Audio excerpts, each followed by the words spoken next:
जय गुरु जी। संगत जी, गुरु जी की कृपा, गुरु जी के आशीर्वाद से आज का जो सत्संग मैं आपके साथ शेयर कर रही हूँ वो नीलम आंटी का है। ये बहुत ही प्यारा और ब्लेसिंगफुल सत्संग है। तो मेरी विनती है आप सभी गुरु परिवार से कि आप सत्संग को अंत तक सुनिएगा, ध्यान से सुनिएगा, बीच में सत्संग को बिल्कुल भी नहीं छोड़िएगा। गुरु जी महाराज कहते हैं सत्संग सुनने वाले का भी कल्याण, सत्संग करने वाले का भी कल्याण।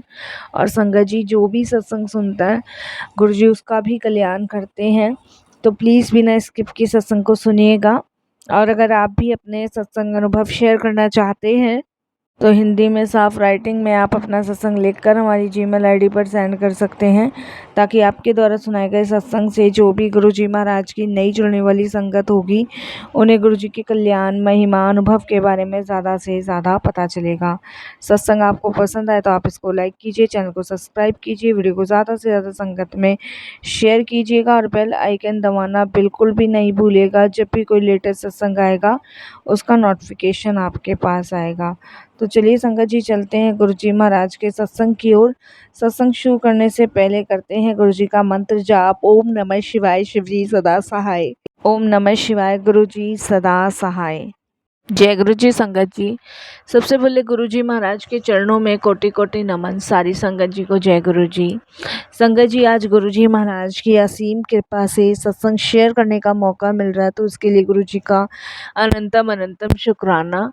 साथ संगत जी मेरी जर्नी गुरु जी से अभी 6 महीने 7 महीने पहले शुरू हुई है। मैं पहली बार गुरु जी के दरबार गई थी और गुरु जी के दरबार मेरी एक फ्रेंड लेके गई थी। संगत जी मैं एक स्कूल में टीचर हूँ और काफ़ी टाइम से मैं परेशान चल रही थी जॉब को लेके। तो मैंने संगत जी जिस स्कूल में मैं पढ़ाती थी वहाँ से छोड़ दिया था। उसके बाद संगत जी मेरा कहीं सिलेक्शन नहीं हो रहा था और संगत जी स्कूल में छोड़ने का कारण एक ही था कि सैलरी स्कूल वाले नहीं बढ़ा रहे थे और उतनी सैलरी से संगत जी मेरा घर चल नहीं पा रहा था, क्योंकि अपने पूरे घर में संगत जी सबका खर्चा उठाने वाली सिर्फ मैं ही हूँ। तो इसी वजह से संगत जी मैं दूसरे स्कूल में ट्राई कर रही थी, बट कहीं पे भी संगत जी कोई मेरा काम नहीं बन रहा था। बहुत परेशान थी और सबसे बड़ी गलती संगत जी मैंने ये करी कि दूसरी जगह जॉब मिलने से पहले ही छोड़ दी। इधर संगत जी मेरी मम्मी की हेल्थ भी ठीक नहीं रहती थी। उनको थायराइड और शुगर की प्रॉब्लम थी, तो उनकी भी मेडिसिन्स, घर का खर्चा वगैरह सब मुझे ही देखना होता था। तो टेंशन तो देखिए संगत जी थी और कम टेंशन नहीं थी, बहुत ज़्यादा टेंशन थी। ऊपर से संगत जी जॉब छोड़ दी थी तो और ज़्यादा परेशान थी। संगत जी घर में बैठे बैठे हर जगह इंटरव्यू के लिए ट्राई किया, हर जगह इंटरव्यू देकर भी आई, लेकिन बात नहीं बन रही थी संगत जी। वही सैलरी और बल्कि उससे कम में ही लोग रख रहे थे। संगत जी एक्सपीरियंस भी मुझे कम से कम 15-16 साल का था, बट कोई फ़ायदा नहीं था। और संगत जी सबसे बड़ी बात ना वहाँ आ जाती है कि जब जॉब नहीं रहती ना, तो सबसे बड़ी परेशानी वहाँ से शुरू होती है कि इंसान घर का खर्चा कैसे चलाए, कैसे मतलब चीज़ों को मैनेज करे। तो मेरे लिए तो बड़ा मुश्किल और बड़ा टफ हो चुका था संगत जी। मेरे घर में मम्मी, पापा, मैं और मेरा 2 भाई थे बस। पापा जी के संगत जी एक एक्सीडेंट में दोनों पैर जा चुके थे, तो पापा जी तो कुछ कर नहीं पाते थे। मम्मी पढ़ी लिखी थी नहीं, भाई छोटा था, तो मैं ही संगत जी घर परिवार चला रही थी। और अब मैं भी घर में बैठी थी तो टेंशन थी, और संगत जी जितनी सेविंग्स थी उससे भी कितना कर लेती, कितना घर चला लेती, तो बड़ी मुश्किल थी। तब मेरी फ्रेंड ने मुझे गुरुजी के पास चलने की सलाह दी थी। उन्होंने कहा कि तू गुरुजी के पास चल, तू इनको मानना शुरू कर, देख कैसे गुरुजी तेरी जो है सारी इच्छाएं पूरी करते हैं।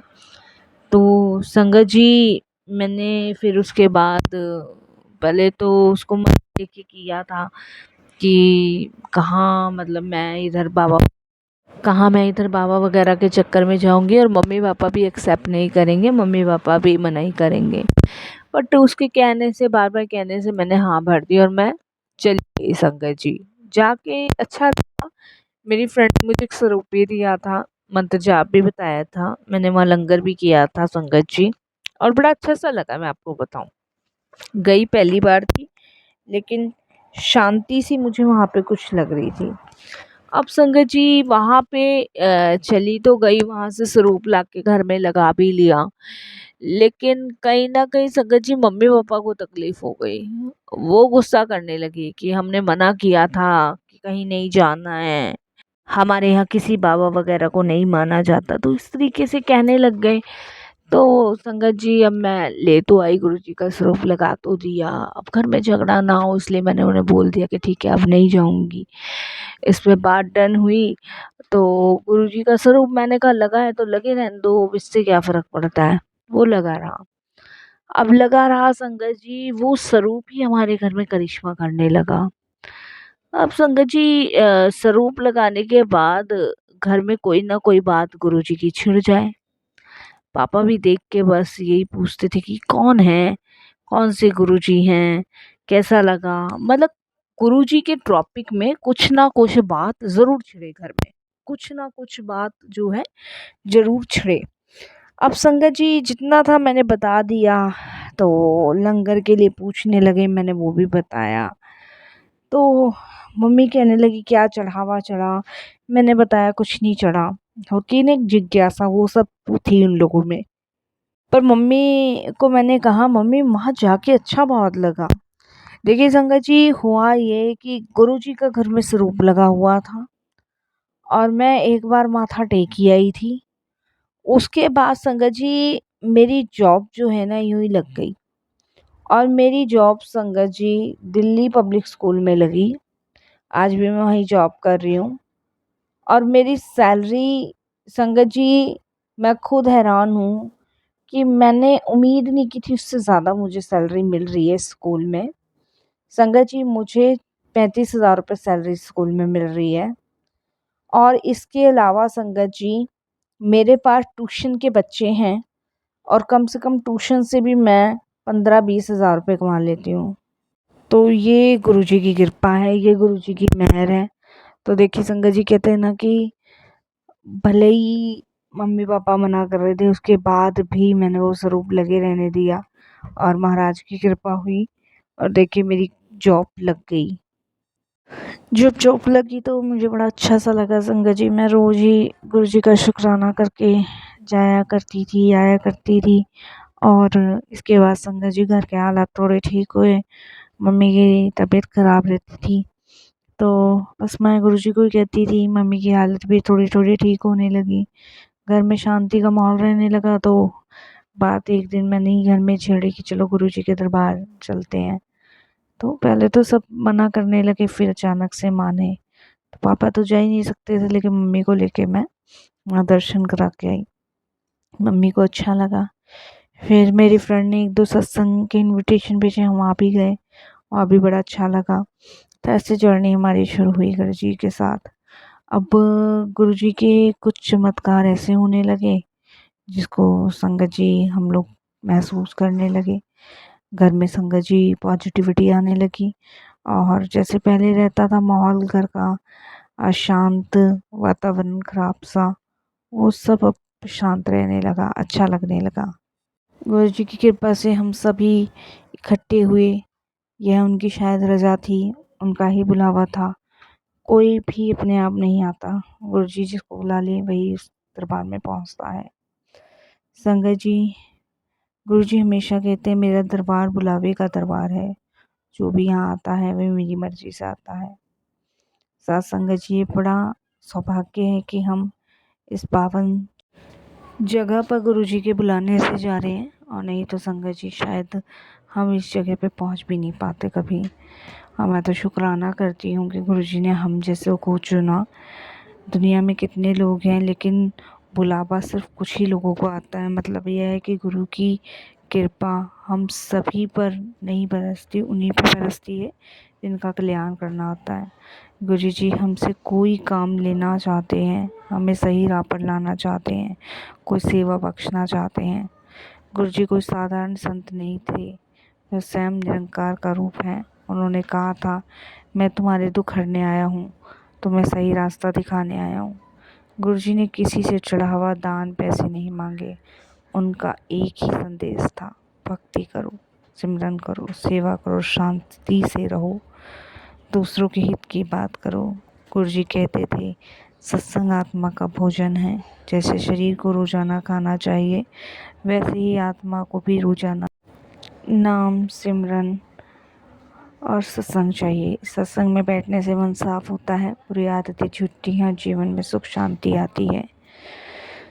संगत जी, गुरुजी ने हमेशा यही कहा है, सबको प्यार करो, किसी को दुखी मत दो। अगर हम सच्चे अर्थों में गुरुजी के शिष्य हैं या संगत हैं तो हमें सेवा भाव रखना चाहिए। सेवा सिर्फ मंदिर में झाड़ू लगाने से नहीं होती, बल्कि अगर हम किसी भूखे को रोटी खिला दें, किसी दुखी को उसकी परेशानी से बाहर निकाल दें, ये भी एक सेवा का हिस्सा ही है साथ संगत जी। यकीन मानिए, इससे गुरुजी बहुत खुश होते हैं। जब भी हम दूसरों की मदद करते हैं, दूसरों पे दया दिखाते हैं। संगत जी, गुरुजी हमेशा कहते हैं भक्ति का मतलब सिर्फ दिया बाती जलाना नहीं है। भक्ति का असली अर्थ है मन को शुद्ध करना, बुरी आदतें छोड़ना, गुरुजी ने के बताए रास्ते पे चलना। गुरुजी कहते थे नाम जापो, नेक कमाई करो, देववंड छको, यानी प्रभु का नाम लो, ईमानदारी से कमाओ, जो मिला है उसे दूसरों में भी बांटो। संगत जी, दुख सुख कर्मों के हिसाब से आते हैं, लेकिन अगर तुम मेरे चरणों में आ जाओगे तो मैं तुम्हारे कर्म हल्के कर दूंगा। साथ संगत जी, जब भी हमारे जीवन में कठिनाई आती है तो घबराने की ज़रूरत नहीं है। हमें बस गुरुजी को याद करना है, उनका सिमरन करना है, वो देखना तुरंत हमारे पास आएंगे। संगत जी, नफ़रत नहीं, केवल प्यार हमेशा करना है। गुरुजी हमें यही सिखाते हैं। किसी से नफ़रत मत करो। नफ़रत आग की तरह होती है जो हमें पहले से जला देती है। अगर हम जीवन में सभी को माफ़ करना सीख जाएं तो हमारा मन हल्का हो जाए, निर्मल हो जाए, सुख शांति हमारे जीवन में आ जाए। और अगर हम उस नफ़रत की तरह उस नफ़रत में लोगों को जलाएं तो उससे पहले हम खुद जलते हैं। साथ संगत जी, ये मेरे अनुभव हैं। जब मेरी जॉब नहीं लगी थी तो मैं बहुत परेशान थी, मुझे गुस्सा चिड़चिड़ापन आता था, लेकिन अब नहीं आता है, क्योंकि अब मैं हर एक चीज़ को फॉलो करती हूँ गुरुजी की, जो गुरुजी सिखाते हैं। साथ संगत जी, हर किसी ने गुरुजी की कृपा का अनुभव किया है। किसी की बीमारी ठीक हो गई, किसी को नौकरी मिल गई, किसी का परिवार बन गया, किसी के घर में शांति आ गई। ये सब चमत्कार हमें बताते हैं कि गुरुजी आज भी जीवित हैं, वो हमारे साथ हैं, बस हमें विश्वास रखना है। और ये सच्ची तो है संगत जी, हमारे पूरे घर ने ये चीज़ महसूस की है गुरुजी से जुड़ने के बाद।